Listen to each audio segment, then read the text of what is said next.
Welcome, my lovely viewers, to another beautiful episode. This episode will be doing a post-match analysis of Manchester City versus Crystal Palace.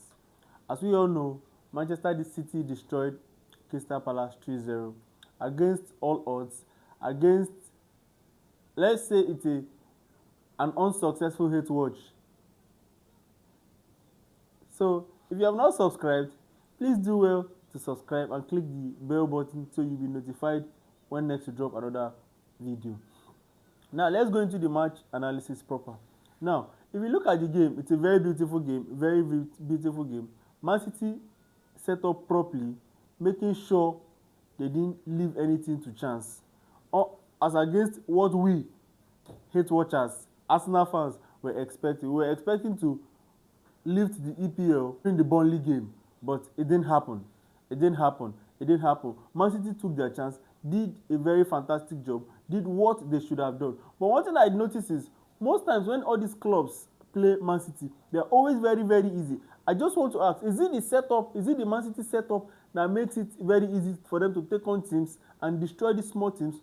Because most times when these same teams play against Arsenal, is it the Arsenal setup that makes the game so very difficult for Arsenal? Because the game is usually most difficult for Arsenal. If West Ham were to play against Man City, we all know what Man City would have done to West Ham. Man City will destroy them very, very fast. Man City will go into the game and destroy them. But then when it's time to play Arsenal, you see these little teams become very, very strong and tough, that most times the game will be decided by a very little margin. Apart from Everton, if you look at it critically, every other team that has played Man City have played woefully. They have played woefully. Look at today. Man City even had to rest some of the players. Haaland didn't play. Czech had to come into the game. Yet, someone like Jeremy Pino could do nothing. Mateta couldn't even take proper positioning. His game was so flat-footed, so very poor. Most of the attacks, most of the chances they had, they made no proper use of it. Even when Man City goalkeeper gave them a very good opportunity to try and make something out of it, they still didn't do anything reasonable out of it. It begs for the question: is it that these teams just prefer to just open their legs for Man City to come in and go out anyhow Man City likes? Kudos to Everton for what they did. A very fantastic job making the league open for Arsenal, bringing Arsenal back into the league after we have lost back-to-back against Bournemouth and Man City, dropping 6 vital points, making Man City to catch up with us. And you know Man City, their goal tally is always very high.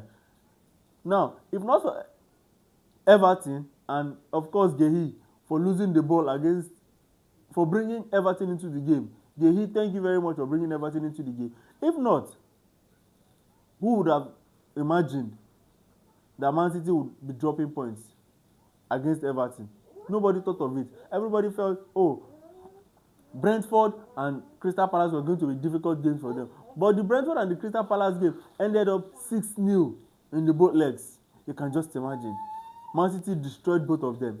But then, notwithstanding, what this goes to say is that Arsenal has to do the job themselves.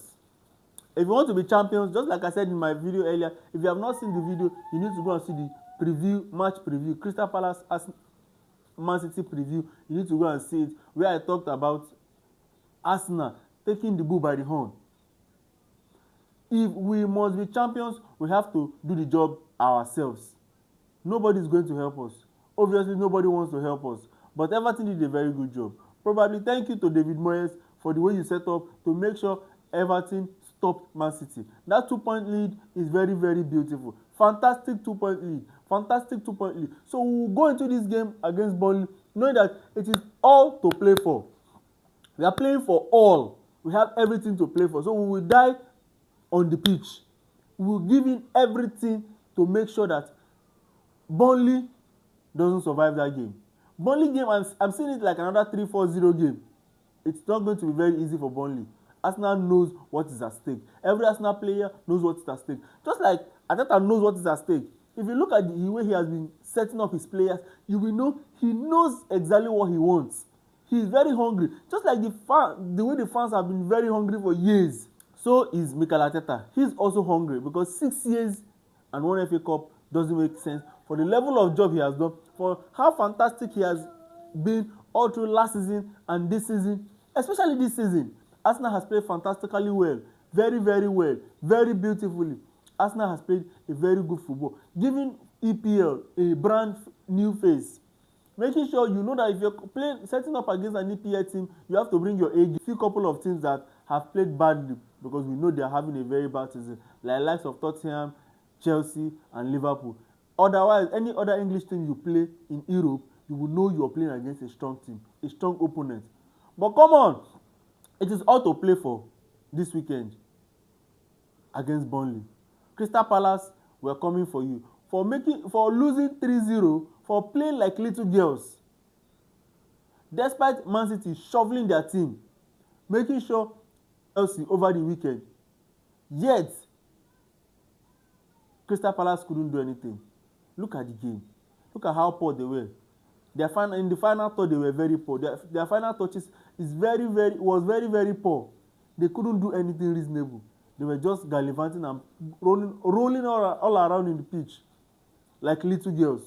But then, when you come against a team like Man City, I'm not taking away anything from Man City. Man City is a fantastic team. They did a very good job.